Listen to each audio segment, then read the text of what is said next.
भव्येयं निदुःखो अहं नीचम् अहं विय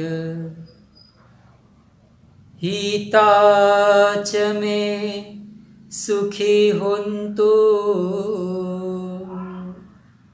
मज्जता च यवेरिन्।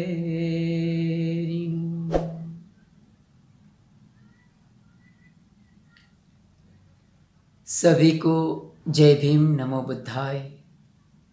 हमारे जीवन में दुख क्यों आता है, दुख का कारण क्या है और उसका निवारण क्या है, इस टॉपिक के ऊपर आज थोड़ी बात करेंगे। हमेशा मैं एक बात कहता हूँ कि ज्ञान किताबों में नहीं होता है। ज्ञान हमेशा हमारे व्यावहारिक जीवन से मिलता है। छोटी छोटी चीज़ों से, छोटे छोटे जीव जंतु, पशु पक्षी, इंसान, वो हमें ज्ञान देते हैं और उसी ज्ञान को एक सिस्टेमेटिक रूप में किसी भी स्क्रिप्चर में उतारा जाता है। और जब भी वो हम किताब पढ़ते हैं तो हम उस ज्ञान को एज इट इज़ अगर लेते हैं तो वो ज्ञान सही अर्थ में ज्ञान नहीं होता, वो सिर्फ एक जानकारी बनकर रह जाता है। कहती है कुछ चीज़ यहाँ, ओ भले आदमी आप है कहाँ। हर चेहरा, हर लिबास, हर नदिया, हर पहाड़, हर मरघट, हर मज़ार दे रही है संदेश हजार, ओ भले आदमी आप है कहाँ। हमारे आसपास जितनी भी चीज़ वस्तुएं हैं, जितने भी लोग हैं, उनका चेहरा, उनका लिबास, हर एक चीज़ हमें कुछ ना कुछ संदेश देती है, हमें कुछ ना कुछ बताती है, सिखाती है। तो उसी के आधार पर ज्ञान स्फुरित होता है।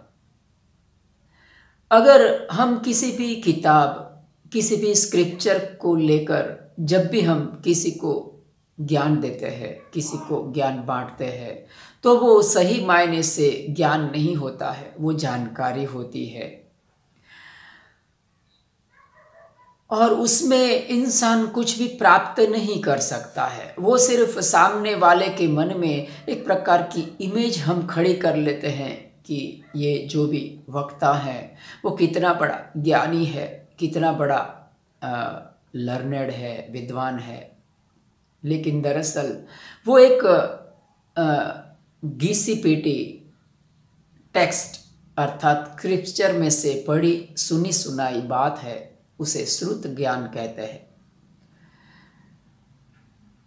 तो आज जो टॉपिक पर हम बात करेंगे वो यह है कि दुख क्यों है, दुख का कारण क्या है और उसका निवारण क्या है।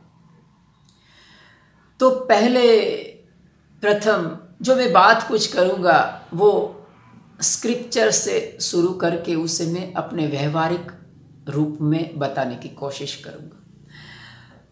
ज्ञान का अगर सही अर्थ में किसी व्यक्ति का ज्ञान है, अपने अनुभव का ज्ञान है, वाकई उसने उसके ऊपर अच्छा सा स्व अध्ययन किया है, ऑब्जर्वेशन किया है, अपने आसपास व्यवहारिक ज्ञान उसने उपलब्ध किया है, तो उसकी एक निशानी है। वो निशानी यह है कि ऐसा इंसान अपने स्वयं का जो उपलब्धि है, जो स्वयं का जो स्फुरना है, स्वयं की जो जानता है, जो उसने ऑब्जर्वेशन किया है, वो रजू करके वो उसके आधार पर वो स्क्रिप्चर की मिसाल देगा, स्क्रिप्चर की उपमा देगा। अगर किसी का ज्ञान उधार है, किसी का ज्ञान जानकारी मात्र है तो वो क्या करता है, स्क्रिप्चर को पकड़ता है प्रथम और फिर उसको आधार बनाकर वो अपना स्वयं का ज्ञान रजू करता है। ये बहुत ही बेसिक उसका मापदंड है अगर किसी का ज्ञान वाकई सही है कि नहीं है, ये पहचानने के लिए। तो दुख क्यों है, संसार में दुख क्यों है? अगर कोई भी मोटिवेशनल है स्पीकर, मोटिवेशनल स्पीकर हैं, कोई भी हमारा मित्र है, कोई भी मित्र वर्तुल का कोई भी है, मैं आपको एक बात बताऊं कि अगर वो ऐसा कहता है कि दुख नहीं है, सुख है, तुम सुख एंजॉय करो, दुख को भूल जाओ, तो समझ लीजिए कि वो इंसान कल्याण मित्र नहीं है। क्योंकि जो वास्तविकता है वो दुख की है और वो जो आपको सुख का मार्ग बताएगा वो इंद्रियगत सुख का मार्ग बताएगा। वो उनका कहना होगा कि तुम सुख एंजॉय करो, इंद्रियगत जो सुख है उनको तुम एंजॉय करो। जीवन सुख है, जीवन को एंजॉय करो, दुख को नज़रअंदाज करो या तो दुख को छोड़ दो, इस तरह की वो बात करेगा। और होगा यह कि हम सुख की तलाश में भटकते भटकते पता नहीं कहाँ भटक जाएंगे, कुछ कह नहीं सकते हैं। इसीलिए भगवान तथागत सम्यक संबुद्ध ने संज्ञा को मृग मरीचिका कहा है। संज्ञा अर्थात हमारे अंदर जो कंपैरिजन पैदा होता है सुख के लिए, जो हमारे अंदर जो भेद पैदा होता है उसे संज्ञा कहते हैं। हम सब ट्रैवल करते हैं कोई बार बस में, तो हम देखते हैं बस में बैठे हैं और वैशाख का महीना है या तो कोई भी धूप का महीना है, तो हम रास्ते पर हमें पानी दिखाई देता है और हम देखते हैं वहाँ बस पहुँचती है थोड़ी दूर तो वो पानी गायब हो जाता है, उसे मृगजल कहते हैं, उसे मृग मरीचिका कहते हैं। इंसान सुख की तलाश में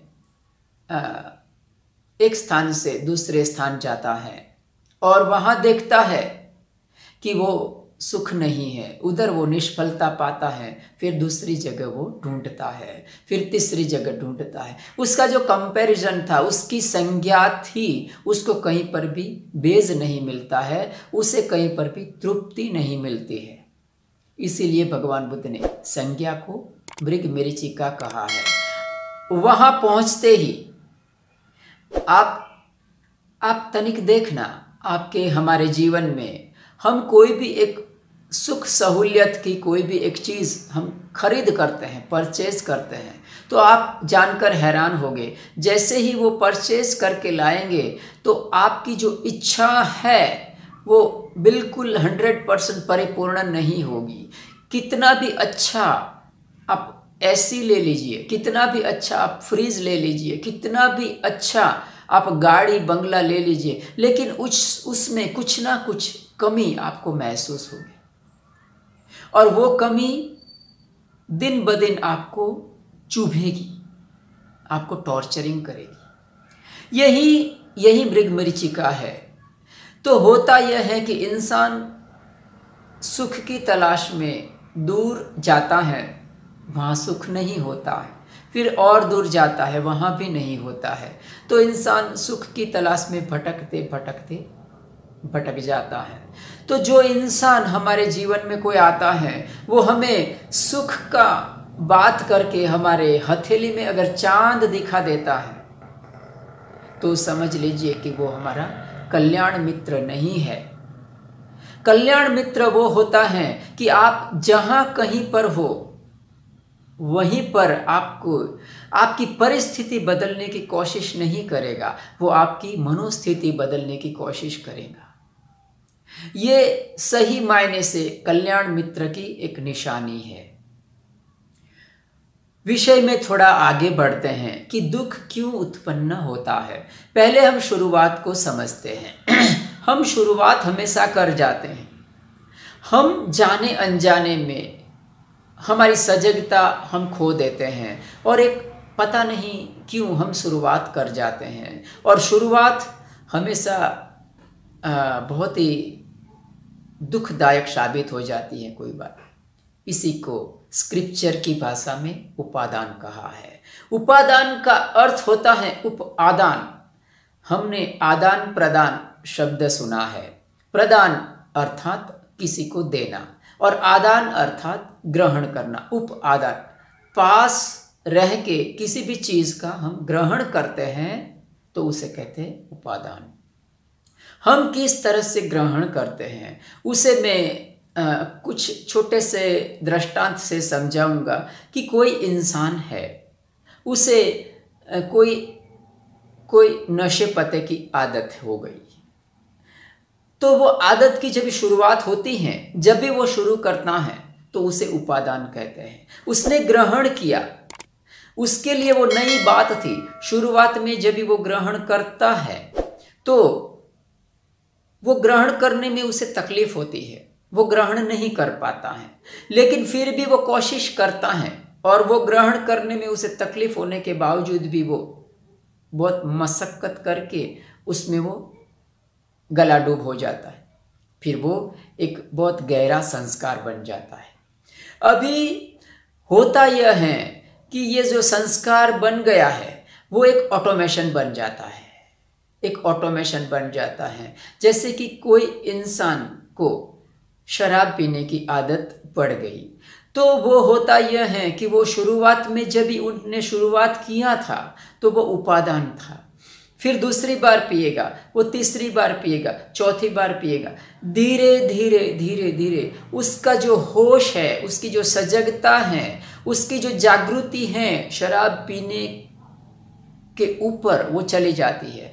एक ऑटोमेशन जन्म ले लेता है उसके दिमाग में, उसके कॉन्शियस माइंड में एक प्रकार का प्रोग्राम निर्मित हो जाता है और फिर वो प्रोग्राम अपने आप चलने लगता है। फिर शराब पीने के लिए उसे कोई भी प्रयत्न नहीं करना पड़ता है। किसी भी शराबी को ये मालूम नहीं होता है कि मैं शराब पी रहा हूँ। वो बड़ी ही बेहोशी में, अजागृति में वो शराब पी लेता है, हालांकि वो एक प्रकार की आदत बनने के बाद। ये है हमारे दुख का कारण। जब भी हम कोई शुरुआत कर जाते हैं उसी वक्त हमें सजग रहना पड़ता है, और खास करके जब भी हमारे आसपास कल्याण मित्र नहीं होते हैं तो ये हमारे जीवन में बहुत बड़ा परिवर्तन का कारण बन जाता है। कल्याण मित्र हमारे जीवन में बहुत ही आवश्यक है, अनिवार्य होता है।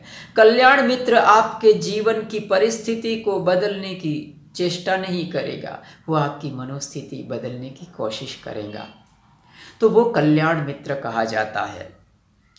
जब भी हमने अभी दुख पैदा हो गया, हम किसी के प्रति बहुत अटैच हो गए, हमने कुछ चाहा, राग से भर गए, मुझे चाहिए, उनके बगैर नहीं चलेगा, ऐसा हमारे भीतर जन्म लिया। क्यों? क्योंकि हमने उपादान पैदा किया था। तो अभी उससे बाहर कैसे आए? एक सर्कल, इसी को संस्कार कहते हैं। संस्कार का अर्थ होता है जो संवृत होता है, संस्कृत होता है, बार बार वो अपने आप चलने लगता है। फिर एक ऑटोमेशन है, एक आदत है। फिर क्या होता है? इंसान उससे व्यथित होता है, उससे दुखी होता है। वो जो आदत है, जो किया था, उससे वो दुखी हो जाता है। इस तरह से दुख पैदा हो जाता है।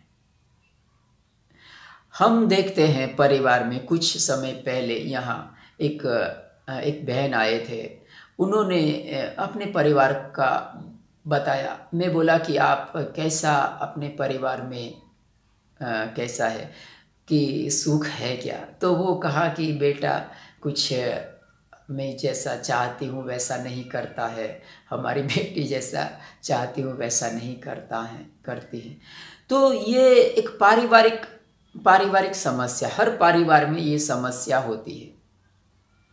तो ये समस्या का कारण क्या है? हमारा जो अटैचमेंट है, हम कुछ चाहते हैं, हमारे बेटे से चाहते हैं, हमारी बेटी से चाहते हैं, बेटा माँ से चाहता है, पुत्र पिता से चाहता है, पिता पुत्र से चाहता है।